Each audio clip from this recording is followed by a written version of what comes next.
রেখা শর্মা যেদিন এসেছিল, রেখা শর্মা সেদিন এসেছিল যে কার কার অভিযোগ আছে বলতে হবে। সে অভিযোগ করার পরে সাদা কাগজ একটা দিল, সাদা কাগজে ব্ল্যাঙ্ক কাগজ দিল, ব্ল্যাঙ্ক কাগজে সই করতে হবে। ওই সই করে দিয়ে চলে গেলাম বাড়িতে।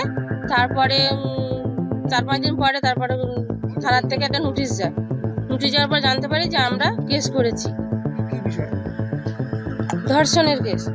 যেটা সম্পূর্ণ মিথ্যে, ওটা আমাদের মধ্যে ঘটেই নি।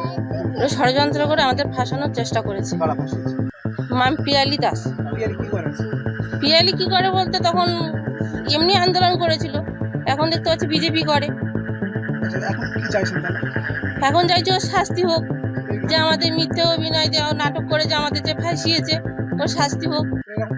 এরকম কোনো ঘটনা ঘটেইনি আমাদের মধ্যে। এরকম আরো কাউকে কি এরকম করেছে? তাদের এরকম কাউকে করেছে কিনা আছে নিশ্চয়ই, এর মধ্যে আরো অনেকে আছে, তাদের মধ্যে ঘটেছে। আপনি জানতেন না? আপনার কাছ থেকে না, আমরা সই করে নিয়ে ধর্ষণ আমরা জানতাম না।